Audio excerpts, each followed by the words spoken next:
사랑하는 여러분, 여러분 공작새 아시나요? 그 날개가 화려한. 그러면 아무리 화려하고 또 멋진 그런 날개를 가지는 공작새라도 여러분이 새장 안에 갇혀 있는 것보다는 하늘을 자유롭게 나는 참새가 때로는 더 아름답게 보이는 법입니다. 동물원에 갇혀 있는 사자보다 숲을 자유롭게 이리저리 나무를 거니는 그런 다람쥐가 더 또 이쁘게 보이는 경우도 있는 것입니다. 그래서 우리가 새는 하늘에서, 다람쥐는 숲이나 나무에서, 물고기는 물 속에 있을 때에 자유롭고 행복하다라는 것을 알게 되고, 그것이 하나님이 그 만물을 창조하신 목적이다 할 수 있겠습니다. 우리가 바람 부는 겨울에 또는 바람 부는 날에 연을 날리기도 하는데요. 그 연이 이렇게 세찬 바람을 타고선 멀리 날아가는 것을 보면 여러분 얼마나 시원한지 모릅니다. 근데 이 연을 날리는 이 손에 그 실이 그렇게 연결되어 있기 때문에 그 연이 되고 멋있는 것이지, 만약 이 푸른 하늘을 나는 연이 스스로 말하기를 내가 저 연줄만 없으면 더 멀리 날아갈 텐데 라고 생각한다고 해서 그 줄이 만약에 끊긴다라고 하면 그 연은 멀리 날아가는 것이 아니라 추락하게 되어지는 것입니다. 여러분, 우리의 신자의 삶도 마찬가지입니다. 우리가 성령 안에 거할 때, 성령의 인도하심을 받을 때, 우리가 말씀 안에 있을 때 사실은 우리가 자유하고 행복하며 진정한 기쁨을 누리는 것입니다. 가끔씩 우리가 예배 드리는 것이 힘들고 주의 말씀 없어도 내가 살 수 있는 것 아닌가라는 생각할 수 있는 것이고, 성령이 뭐야? 성령의 인도하심이 뭐야? 하면서 우리가 외면하면서 살지만, 여러분의 이런 영적인 줄이 없는 삶은 공허한 삶이며 목적이 없는 것이고 불안하고 결국에는 추락하는 인생이 되는 것입니다. 오늘 본문의 말씀에 베드로가 성령의 충만함을 입으니까, 성령의 영적인 줄로 가득 완전히 매여 있게 되어지니까 그를 통하여 하나님께서 놀라운 일을 나타나게 되는 것을 보게 되어집니다. 이 베드로와 요한은 성전으로 기도하러 올라가는 도중에 날 때부터 걷지 못하였던 이 안진뱅이를 보면서, 그가 구걸하는 모습을 보면서 그에게 다가가 우리를 보라라고 하며 그에게 주목하면서 말하기를 은과 금은 내게 없어도 내가 있는 것으로 너에게 주노니 하면서 나사렛 예수 그리스도의 이름으로 일어나 걸으라 라고 말하며 그의 오른손을 붙잡고 일으켜 세웠을 때에 그가 일어서며 걷기도 하고 뛰기도 하는 그런 하나님의 놀라운 이적이 나타났다라는 것을 말씀하고 있습니다. 가장 놀라운 것은 이 사람이 베드로와 요한이라는 은인을 만났기 때문에 놀라운 것이 아니고, 또 그가 걷지 못하게 걷게 되어지는 일어선 것에 대하여 그것이 놀라운 것이 아니라 즉시로 그 제자들과 함께 성전에 들어가서 하나님을 찬미하고 찬송하는 그 모습이 가장 놀라운 변화라고 할 수 있겠습니다. 사랑하는 여러분 도대체 어떻게 이 사람이 걷게 되었을까요? 베드로는 사람들이 이 이적을 보며 그 사람 늘 구걸하던 그 사람인데 지금 그가 뛰기도 하고 걷기도 하는 모습을 보면서 사람들이 베드로와 요한에게 몰려들기 시작합니다. 베드로는 말하기를 왜 나를 보느냐? 내가 이러한 권능이 있어서 걷게 한 것처럼 나를 보느냐라고 하면서 마치 그게 아니다라는 식으로 말합니다. 그러니까 베드로가 이 사람을 걷게 한 것은 아니다라는 것입니다. 그렇다면 어떻게 걷게 된 것일까요? 물론 우리가 하나님께서 하신 것이야 라고 이야기하지만 그 누가 알겠습니까?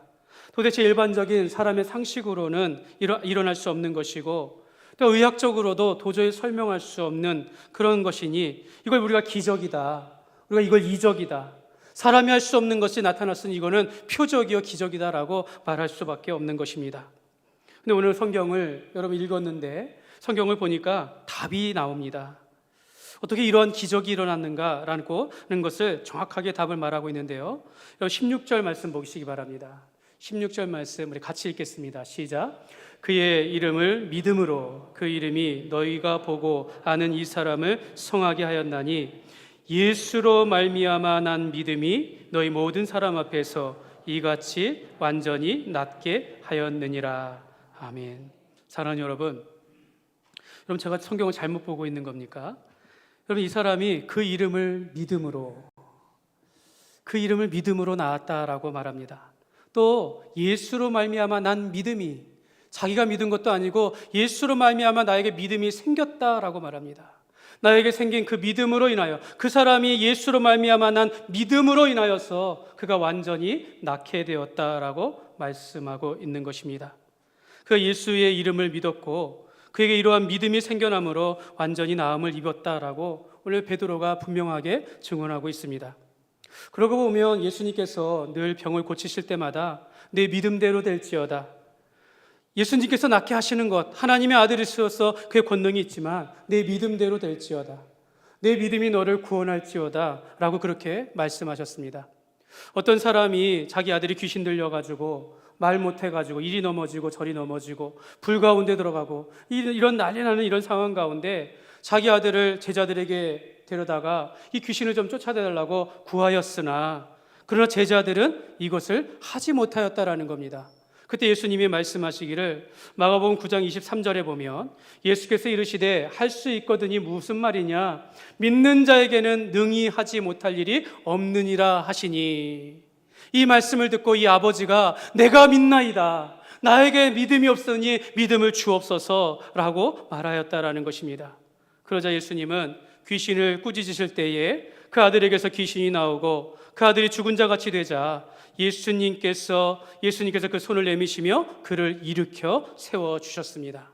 그러니까 귀신 들린 아들의 아버지는 내가 믿나이다 라고 하면서도 내가 믿음이 없는 것을 도와주옵소서. 사실은 내가 믿는 것, 내가 믿습니다 라고 이야기하지만 정말로 내가 믿음이 있는가? 하나님께서 내게 믿음 주셔야 내가 이것이 할 수 있습니다 라고 고백하게 되는 것입니다. 오늘 여러분들이 믿음 가지고 이 자리에 나왔지만 여러분의 믿음, 저의 믿음도 다 주님께서 우리에게 주신 은혜요 사랑인 것입니다. 베드로가 나사렛 예수 그리스도의 이름으로 일어나 걸으라 라고 명령하거나 선포하였을 그 짧은 순간에 이 안진뱅이는 베드로가 말한 나사렛 예수 그리스도의 이름으로 그 이름을 믿음으로 믿었다라는 것입니다. 그리고 그 짧은 순간에 그가 그 마음 가운데 믿음이 나왔다라고 말하고 있는 것입니다. 여러분, 이 모든 과정을 저는 제 머리로는 도저히 이해할 수가 없습니다. 여러분은 이해할 수 있습니까? 여러분, 이 사람이 어떻게 그 순간에 예수님을 믿고 예수님을 믿는 믿음으로 그가 나음을 입었는가, 도저히 우리의 상식으로는 할 수 없기 때문에 이 모든 일을, 그 믿음을 주시고 믿음을 통해서 낫게 하신 이 모든 일들을 하나님께서 행하셨다라는 것을 우리가 깨달을 수 있는 것입니다. 베드로가 그 사람을 위하여 주의 이름을 낳기를 선포했을 때에 여러분, 사실은 놀라운 일들이 벌어진 겁니다. 하나님께서 창세전에 그를 택하시고 부르시기로 한 그 예정 가운데 또 그가 날 때부터 이미 걷지 못하였던 것, 그러나 때가 되면 이 사람을 통하여 영광을 받으리라는 이 하나님의 계획 가운데 베드로가 그의 이름을 불렀을 때에 그가 성령님께서 그에게 중생하게 하시고 그에게 믿음을 주시며 그가 고백하게 하여 주시고 예수 그리스도의 의로 거듭나게 하셨다라는 것을 말씀하고 있는 것입니다. 이 모든 것은 예수 그리스도께서 그의 몸을 십자가에 못 박혀 죽으시고 사흘 만에 부활하셨다라는 이 예수 그리스도의 공로를 힘입어서 그 사람이 낫게 되었다라는 것입니다. 베드로는 그 짧은 순간 나사렛 예수 그리스도의 이름으로 일어나 걸으라 라고 말하지만 사실은 그 안에는 삼위일체 하나님의 창세전부터 예정하신 그 계획과 또 예수 그리스도의 그 십자가의 보혈과 부활의 능력 안에서 성령 안에서 그 사람을 변화시켰다라는 것입니다. 여러분, 이것이 우리가 하나님의 말씀이 역사하시는 방법이다라는 것입니다. 여러분, 성령님께서 행하시는 일들이 바로 이것인 것입니다. 우리도 어떤 사람을 위하여 베드로처럼 예수 그리스도의 이름으로 기도합니다 라고 하며 하나님 앞에 간구하고 기도할 때 사실은 하나님께서 단순히 우리의 기도의 응답을 하시는 것이 전부가 아니라 하나님께서 계획하시고 예수 그리스도의 십자가의 공로 아래서 성령님의 놀라운 역사가 그 안에 함께 일어나고 있다라는 것입니다. 오늘 우리가 복음을 전한 것을 우리가 다른 사람에게 선한 일들을 행하면서 예수 믿으십시오 라고 말할 때, 예수 믿고 구원 받으십시오 라고 이야기할 때 사실은 이 말에 능력이 있는 것이 아니라 이 말씀 속에 삼위일체 하나님께서 역사하신다라는 것입니다. 제가 이렇게 담담하게 여러분들에게 설명을 드리지만 여러분, 한 영혼이 주께로 돌아오는 과정 속에서 여러분 그 사람의 영혼이 치유되어지고 회복되어지고 여러분, 이 구원에 이르게 되어지는 것, 여러분 그 짧은 순간에도 하나님의 그 예정과 작정하심과 성령의 중생과 믿음과 의롭게 하심과 또 예수 그리스도의 그 보혈의 능력과 보혈과 부활의 능력이 담겨져 있다는 것을 우리가 기억해야 하는 것입니다. 그럼 우리가 한 영혼이 변화를 받아 주님께로 나와서 신자가 되었다라는 것은요, 여러분 이게 얼마나 놀라운 일이고 얼마나 하나님의 큰 사랑이 담겨져 있다라는 것입니다. 그러므로 저와 여러분이 이 자리에 있게 된 것은요, 우리가 한 사람 한 사람이 오늘 이 자리에 있고 예수 믿고 여기까지 온 것은요, 창세자 그 하나님, 성부 하나님의 역사와 성부 하나님의 그 십자가의 은혜와 성령 하나님의 중생의 역사가 있었다라는 것을 알 때, 여러분 한 사람 한 사람이 얼마나 귀한 존재인지 모른다라는 것입니다. 하나님께서 얼마나 우리를 사랑하셨기 때문에, 얼마나 우리가 귀하고 존재인지 정말 하나의 그 마스터피스 같은 이거 걸작품과 같이 우리를 그렇게 생각하신다라는 것입니다. 그러면 여러분은 최고의 하나님의 자녀가 되심을 여러분 믿으시기를 바랍니다. 여러분, 베드로가 날 때부터 못 걸었던 이 사람을 향하여서 이제 사람들이 몰려들기 시작합니다. 이게 어떻게 된 일인가? 그런데 그러면서 오늘 말씀에 베드로가 두 번째 설교를 하는데요, 여러분 베드로의 설교는 그를 통해서 나타나는 이적을 증거하는 것이 아니라 이걸 통해서 사람이 모이니까 그 가운데 복음을 증거하였다라는 것입니다. 여러분 15절 말씀에 보면 생명의 주를 죽였도다 그러나 하나님이 죽은 자 가운데서 그를 살리셨으니 우리가 이 일의 증인이라. 베드로가 지금 내가 증인이다 라고 하면서 이 이적 가운데 걸어간 이 사람을 증거하는 것이 아니라 예수 그리스도의 부활을 증거하고 있다라는 것입니다. 여러분, 증인이 무엇입니까? 어떤 사건에 있어서 그것이 맞다, 사실이다 라고 하는 말을 생명을 걸고 지키는 자가 바로 증인이다라는 것입니다. 베드로는 여기에 초점을 맞추고 있습니다. 사랑하는 여러분, 우리는 어떻습니까? 여러분, 우리를 통해서 기적이 일어난다 할지라도 내가 기적이 아니라 예수 그리스도의 그 죽음과 부활을 증거할 수 있는 그런 증인의 삶을 살아갈 수 있겠습니까? 저는 이 베드로의 두 번째 말씀을 전할 때 오늘 말씀을 보면서 제가 받았던 은혜들, 그런 것을 여러분들에게 다시 전해보려고 합니다. 그렇지만 우리가 베드로가 가졌던 중심의 설교, 그 주제는 변하지 않습니다. 목적은 변하지 않습니다. 설교의 제목처럼 이적이 목적이 아니라 복음을 전하는 것이 바로 이 설교의 목적이 될 것입니다.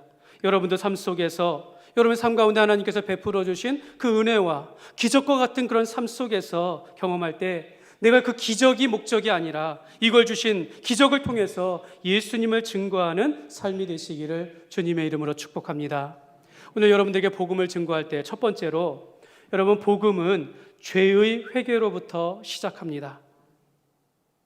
물론 이것이 하나님이 한 영혼을 구원하시는 그런 보이지 아니하는 그 구원의 모든 과정을 의미하는 것은 아닙니다. 여러분, 복음은 본래 하나님의 사랑이고 또 성령의 중생의 역사라 말씀드렸고 예수 그리스도의 십자가의 공로로 바탕이 되는 하나님의 전적인 은혜이지만 사람의 편에 봤을 때는 여러분 그 죄를 인정하는 것으로부터 시작한다라는 것입니다. 베드로는 이적이 아니라 예수님을 증거한다라고 했을 때 필연적으로 베드로는 이 말씀을 듣는 유대인들의 죄를 말하지 않을 수 없었습니다. 베드로는 유대인들이 얼마 전에 예수님에게 행했던 그 짓을 지적하지 않을 수 없었다라는 것입니다. 13절 하반절에 보면 베드로가 말하는 겁니다. 너희가 그를 넘겨주고 예수를 넘겨주고 빌라도가 놓아주기로 결의한 것을 너희가 그 앞에서 거부하였다라고 말하고 있습니다. 여러분, 예수님은 잡히시던 날 밤에 그 제자들과 성찬을 행하고 감람산에서 기도를 행하시면서 그 이후에 잡히실 때 대제사장의 집에 가서 그 신문을 받을 때에 예수님께서 신성모독한다라는, 사람으로서 어떻게 이런 일을 행하느냐라고 하면서 예수님의 얼굴에 침 뱉고 주먹으로 쳤고 어떤 사람을 손바닥으로 쳤다라고 말합니다. 그리고 그 새벽에 대제사장들과 백성의 장로들이 예수님을 죽이려고 의논하고는 빌라도 총독의 법정으로 넘겨주었다라고 합니다. 빌라도는 이 예수를 신문하는 가운데 죄를 찾을 수가 없었어요. 그래서 이 예수를 놓아주기로 했으나 그러나 이 유대의 종교 지도자들이 그걸 거부했다라는 것입니다. 빌라도는 자기가 이런 일들을 행하기 싫으니까 당시 밀란을 일으키고 살인자였던 이 바라바, 이 죄수 한 명과 예수를 세워놓고선 내가 어떤 사람을 놓아주기를 원하느냐? 당연히 예수를 놓아주고 이 사람을 밀란을 일으키고 살인한 이자를 죽이기로 하지 않겠느냐라고 했지만, 사람들이 선동하여서 십자가에 못 박으소서 하면서 예수를 핍박하며 예수를 배반하며 그를 십자가에 못 박혀 죽도록 내버려 두면서 오히려 살인자는 놓아주기로 했다라는 것입니다. 베드로가 말합니다. 15절에 너희가 생명의 주를 죽였도다. 너희가 생명의 주를 죽였도다. 베드로는 유대인들을 향해서 너희가 예수님을 배척하고 십자가에 못 박아 죽였다라고 하면서 여러분 이것이 얼마나 큰 죄악인지를 담대하게 선포하고 있습니다. 아마도 이 말을 들었던 유대인들, 아마 양심의 가책을 느꼈던 사람들은 정말로 이것은 부인할 수 없는 사실이기 때문에 베드로의 말을 들었을 것입니다. 사랑하는 여러분, 오늘도 우리가 예수를 믿고 영생을 얻고 구원받기 위해서는 오늘 우리도 동일한 죄인임을 말하지 않을 수 없습니다. 사실 나와 예수님은 상관이 없다, 나는 예수님을 십자가에 못 박은 적이 없다라고 말할 수 있겠지만, 여러분 우리가 우리 마음 가운데 악한 생각을 하고 정직하지 못하고 미움과 증오가 있고 내가 욕심부리며 탐욕이 있다라는 것을 여러분들이 인정하신다면, 여러분 우리가 예수님을 십자가에 못 박게 한 것입니다.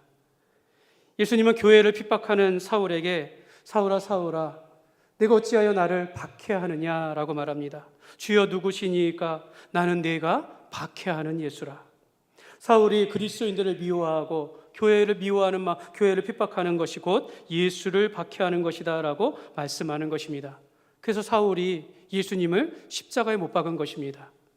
이사야 선지자는 말하기를 그가 찔림은 우리의 허물 때문이요 그가 상함은 우리의 죄악 때문이다 라고 하였습니다. 사랑하는 여러분, 그럼 우리가 이러한 일들, 당시의 종교 지도자들이 예수님을 십자가에 못 박았다라고 하는 것이 전부가 아니라 우리가 우리의 죄악으로 인하여 예수님께서 십자가에 못 박아 죽으셨습니다. 여러분 우리의 죄로 인하여 예수님께서 십자가에 못 박혀 죽으셨음을 여러분 믿으시기를 바랍니다. 두 번째로 복음은 예수께서 죽고 다시 사신 것입니다. 사도 베드로는 너희가 생명의 주를 죽였다라고 하면서 저들의 죄악을 드러내면서도 사실은 그것이 목적이 아니었습니다. 그가 정말로 말하고 싶었던 것을 이제 말하기 시작하는데요. 사실 저는 이것이 성령님께서 그렇게 인도하셨다라고 봅니다. 여러분 15절 말씀 다시 한번 보면 밑줄 친 것을 중심으로 보면 너희가 생명의 주를 죽였도다. 그러나 하나님이 죽은 자 가운데서 그를 살리셨으니, 너희가 어떤 방식으로 예수를 십자가에 못 박혀 죽게 하였을지라도 이것은 하나님의 뜻이었고 하나님의 계획이었음을 말하고 하나님께서 그를 죽은 자 가운데서 살리셨다라고 말씀하고 있는 것입니다. 베드로의 설교의 핵심은 바로 예수님이 우리의 죄를 위하여 십자가에 못 박혀 죽으시고 하나님이 그를 죽은 자 가운데서 살리셨다라는 것을 증거하는 것입니다. 사랑하는 여러분 이것이 복음입니다. 그래서 여러분 복음을 이렇게 정의할 수 있습니다. 복음이란, 우리 같이 한번 읽겠습니다. 복음이란 예수께서 우리의 죄를 대신하여 십자가에 못 박혀 죽으시고 부활하셨다라는 것이다.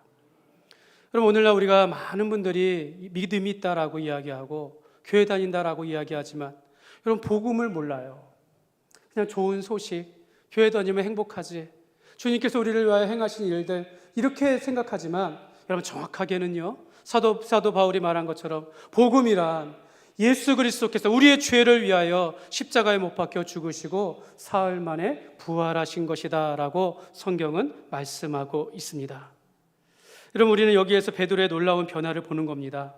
베드로가 날 때부터 걷지 못한 자가 예수 그리스도의 이름으로 걷게 된 것, 이걸 증거하고 있는 것이 아니라 예수 그리스도의 복음을 증거하고 있다라는 것입니다.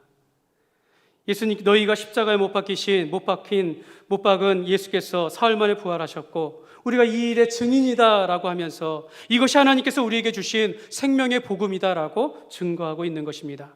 그러니까 베드로는 이적을 증거하는 것이 아니라 예수 그리스도의 복음을 증거하는 증인이 되온 것입니다. 베드로는 예수님이 십자가에 못 박혀 죽으신 것을 단지 역사적인 사건으로만, 유대인들이 예수를 죽게 한 것으로만 말하는 것이 아니라 성령 안에서 담대하게 하나님께서 창세 영원 전부터 선지자의 입을 통하여 그리스도께서 오실 것을 약속하신데 그분이 바로 예수 그리스도시다.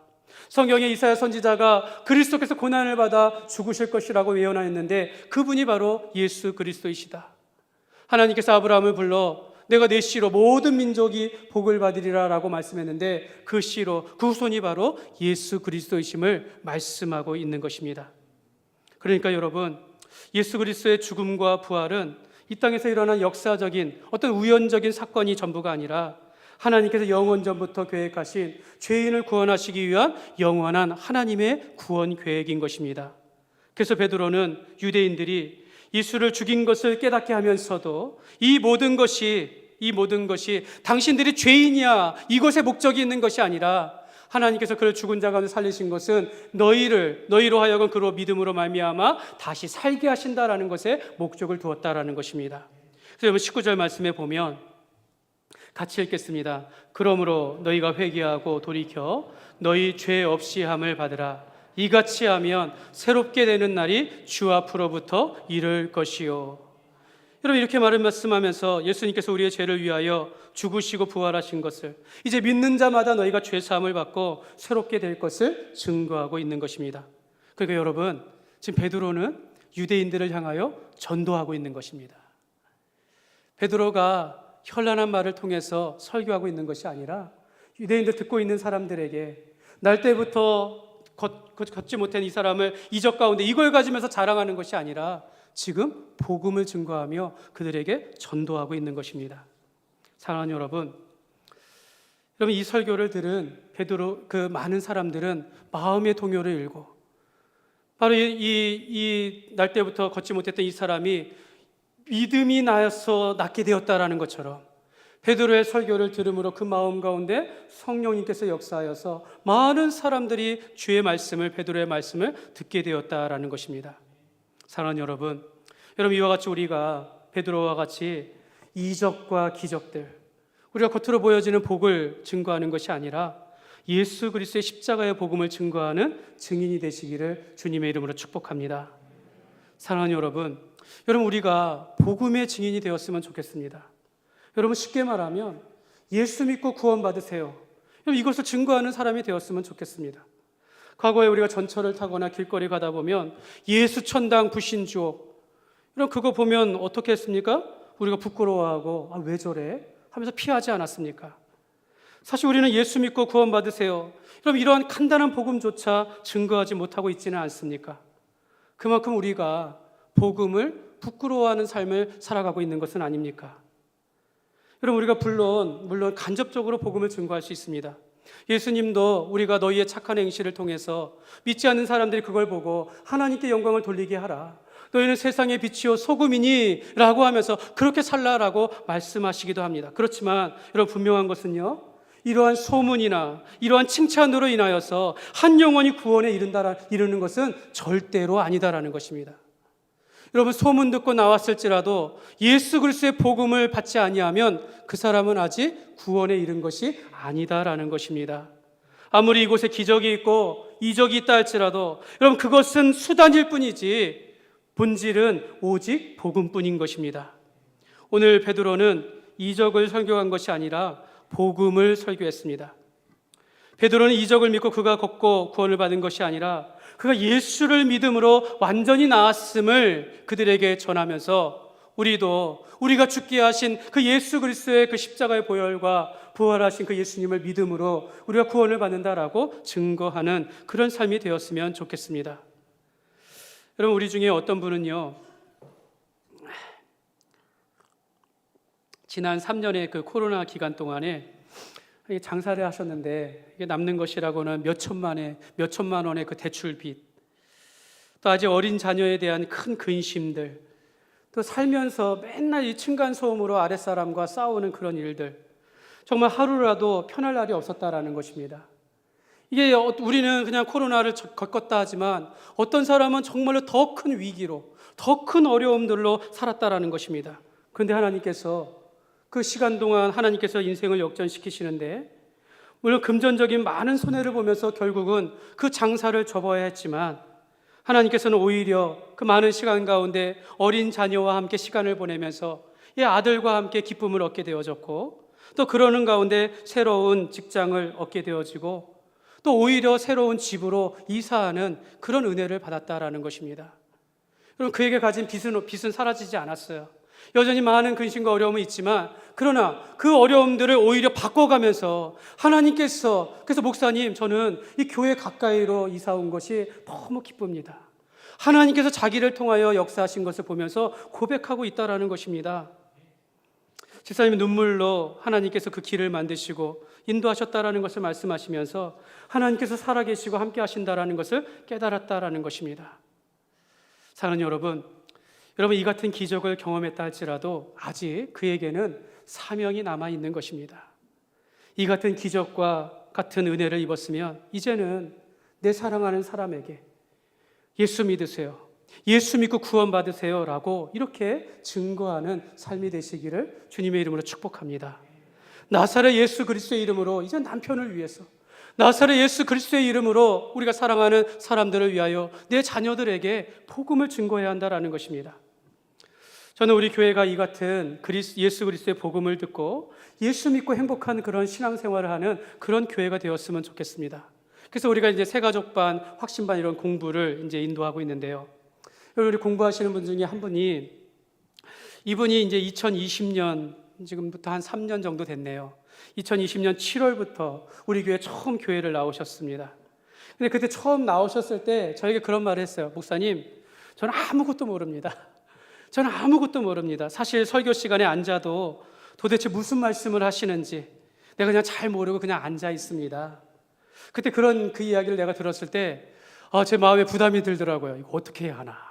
처음 아무것도 모르는 분이 교회 처음 나왔을 때 설교는 분명히 어려울 텐데, 교회는 아무것도 모르는데 교회 용어로 가득 찬데 이거 어떻게 할까. 제가 그때 얼마나 그래서 설교를 이게 좀 초신자를 위한 설교를 해야 하나 이런 생각도 많이 했다라는 것입니다.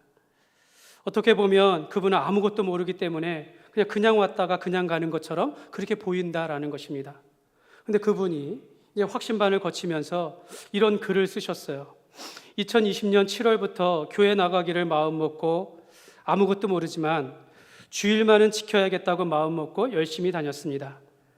지난 여름 성경학교 때 무대에서 손자가 너무 즐거워하는 모습을 보고, 또 성탄절에 사랑하는 손자가 무대에서 음악에 맞추어서 율동을 할 때 교회 나오기를 정말 잘했구나 하는 생각이 들었다라는 겁니다.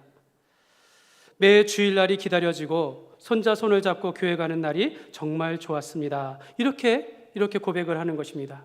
그리고 성도님이 하시는 말씀이, 내가 이 공부를 거치면서 조금이나마 구원에 대하여 이해할 수 있었습니다 라고 그렇게 하시더니요, 그 요한복음 5장 24절에 있는 말씀을 말씀하시다. 내가 진실로 진실로 너에게 이르노니 내 말을 듣고 또 나 보내신 이를 믿는 자는 영생을 얻었고 심판에 이르지 아니하나니 사망에서 생명을 옮겼느니라.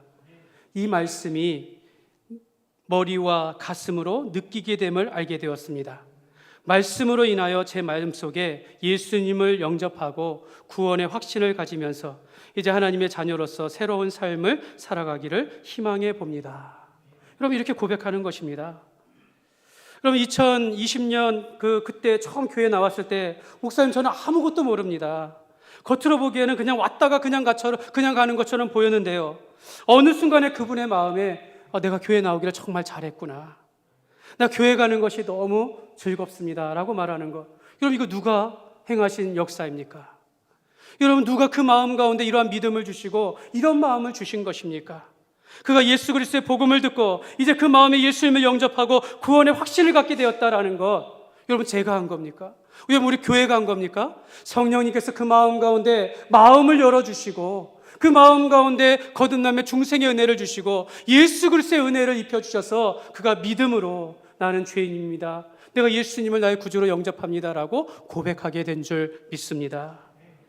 여러분, 요즘 우리 교회가 아직은 부족한 것이 많지만요, 여러분, 우리 교회가 구제하고 봉사하는 일들을 세우기 위해서 많은 노력을 하고 있습니다.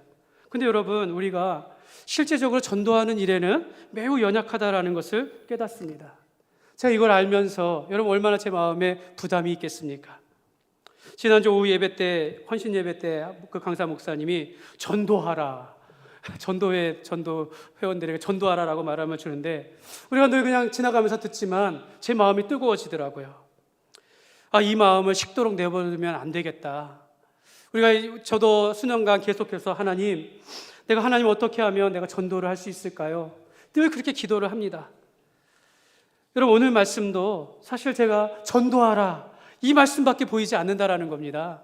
전도하라 이 말씀의 메시지를 저에게 주셨다라는 것입니다. 이적이 아니라 복음을 증거하라 이 말씀을 주시는 것입니다.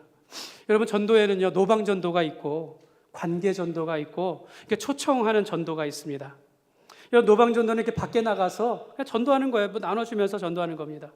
무조건 나가서, 옛날에 우리 교회가 이 건빵 가지고 이렇게 전도한 적도 있지 않습니까? 전도지 나누어주고 부활절 되면 달걀을 나눠주면서 전도를 하는데, 근데 여러분 지나놓고 보니까 전도의 열매가 거의 없습니다. 예전에 제가 개척교회 한 목사님과 이렇게 대화를 한 적이 있는데요, 그분이 교회 앞에 파라솔을 피고 커피 이렇게 마차를 세워가지고 늘 커피를 주면서 전도했다고 합니다. 3년 동안 전도를 했는데 단 한 명도 교회에 나오지 않았다라고 합니다. 여러분, 현실이 그렇습니다. 여러분, 작년에 우리가 70만, 80만 원 정도의 달걀을 구입해가지고 이 주변에 상가에 있는 모든 분들에게 우리가 이제 다 전도했어요. 저는 거죠. 우리는 그냥 행사처럼 하지만, 여러분, 제가 그 달걀 받고 우리 교회에 나왔다라는 분 한 번도 듣지 못했습니다. 여러분, 관계 전도는 어떻습니까? 여러분, 우리가 선하고 착한 행실을 통해서 저들이 감동을 받아서 교회에 나오기를 바라지만, 여러분의 평생에 그런 기적이 얼마나 있었습니까? 한 명이요? 두 명? 거의 제로에 가깝다라는 거죠. 요즘은 그래서 우리가 불신자들을 교회를 초청합니다. 많은 물질 들여가지고 보여주고 먹이고 그러면서 복음을 전하니까 그나마 이제 몇 명 나와서 예수 이제 신앙생활하는 것 보게 되어지는데요. 근데 여러분, 오늘 우리가 사도 베드로와 같이 전도하는데 왜 우리가 전공법으로, 여러분, 우리가 전공법을 택하지 않는지 모르겠습니다. 왜 우리가 가장 중요한 복음을 전하지 않는지 모르겠습니다. 만약 사탄이 복음이 아니라 다른 방법으로 전도하게 하는 것이 사단의 전략이었다면, 여러분, 우리 모두는 벌써 다 패배자였다라는 거죠. 우리는 다 지금 실패하고 있는 인생을 살아가고 있는 것입니다. 여러분, 우리가 전도제를 만들어 나누어 주고 선물을 주지만, 여러분, 그렇게만 하는 것이 아니라 전공법으로, 여러분, 우리가 사람은 죄인입니다. 우리 죄로 인하여 죽을 수밖에 없습니다. 하나님께서 우리 죄인을 사랑하셔서 예수님께서 이 땅에 오셔서 우리를 위하여 십자가에 못 박혀 죽으시고 사흘 만에 부활하셨습니다. 예수님을 믿으면 구원을 받습니다. 여러분, 우리가 이렇게 전도하면 되지 않습니까? 여러분, 우리가 아무리 나가서 전도해도 안 되고 관계 전도 안 되고 우리 큰 돈을 들여서 한 것도 힘든데, 차라리 그러면 이거 이렇게 저렇게 안 되면 주님께서 원하시는 가장 전공법, 가장 바른 길로 여러분 복음을 전하는 것은 어떻겠습니까? 예수 믿으세요. 예수 믿고 구원 받으세요. 내가 이 한마디를 한다 하더라도, 내 능력이 없다 할지라도 하나님께서 택하신 백성이고 우리에게 한다면 그 사람에게 믿음을 주시고 열어주셔서 내가 믿겠습니다라고 이렇게 놀라운 역사가 일어나는 것입니다. 그럼 오늘 우리가 관계전도나 노방전도를 안 한다라는 것이 아닙니다. 그 가운데서도 열매가 내죠. 지금은 열매를 맺지 못한다 할지라도 언젠가는 그 사람이 다른 교회나 다른 사람을 통해서 열매를 맺기를 바라는 마음으로 우리가 나가서 전도하고 관계전도하고 교회로 초청하지만, 여러분, 우리가 우리의 삶 가운데서 내가 가장 사랑하는 사람들에게, 내 남편에게, 내 아내에게, 내 자녀들에게, 여러분, 누가 복음을 증거해야겠습니까? 여러분, 우리가 언제까지 기다려야 하는 것입니까? 여러분, 죄인이라고 말하면 어떻습니까? 그러나 내가 그 사람을 정죄하는 것이 목적이 아니라 내가 믿는 예수님을 증거함을 통해서 그 사람이 예수 믿고 구원받기를 원하는 그 마음 아니겠습니까? 우리가 그냥 지나가는 식으로 말하는 것이 아니라 내가 정말로 그 사람을 사랑하기 때문에, 내가 그 사람을 정말로 불쌍히 여기기 때문에 내가 죄인임을 말하면서 나도 죄인이었습니다. 그러나 예수님께서 나를 위하여 십자가에 못 박혀 죽으시고 사흘 만에 부활하신 그 예수님을 믿었더니 내가 오늘 새로운 삶을 살고 내가 영생을 얻었고 천국에 대한 확신을 갖게 되었습니다. 여러분, 이렇게 고백하면 되는 것이 아닙니까? 때로는 우리가 목사님, 나는 설명 못합니다. 목사님, 나는 부끄러움이 많습니다. 목사님, 나는 바빠서 못합니다 라고 말할 수 있겠지만요, 여러분, 배우면 되지 않습니까? 여러분, 복음이 무엇인지 배우면 되지 않겠습니까? 여러분, 용기를 달라고 기도하면 되지 않겠습니까? 여러분, 내 삶의 우선순위가 무엇인지를 우리가 알게 되어진다면 여러분, 우리가 복음을 증거하지 않을 수 없는 것입니다. 사랑하는 여러분, 여러분이 정말 사랑하는 사람이고 내게 가장 소중한 사람이 아직 예수님을 알지 못한다면 여러분, 먼저 기도하시고 반드시 여러분의 입술을 통해서 복음을 증거하십시오. 여러분, 그래야 후회하지 않는 인생을 살지 않겠습니까? 말씀을 맺겠습니다. 사랑하는 여러분, 우리가 사랑하는 마음으로 다가가면 됩니다. 저를 사랑하고 축복하는 그 마음으로, 정말 저 사람을 사랑하고 축복하는 마음으로 예수 믿고 구원받기를 원합니다. 예수 믿고 구원받으십시오. 여러분, 이렇게 증거하면 되는 것입니다. 그럼 하나님께서 나의 입술을 통하여 그 사람 가운데 마음을 열어주시고, 하나님께서 창세전에 예정하신 그 하나님의 놀라운 계획 안에서 예수 그리스도의 그 십자가의 보혈과 부활의 능력 아래서 성령께서 중생하게 하시고 믿음을 주시며 그 사람이 고백하며 주의 자녀로 거듭나게 될 줄 믿습니다. 우리가 정말로 사랑하는 사람들을 향하여서 우리가 후회 없는 삶을 살아셨으면 좋겠습니다. 그러므로 우리가 이 땅을 살아가면서 이적과 기적을 좋아하는 것이 아니라 복음을 증거하는 삶이 되시기를 주님의 이름으로 축원합니다.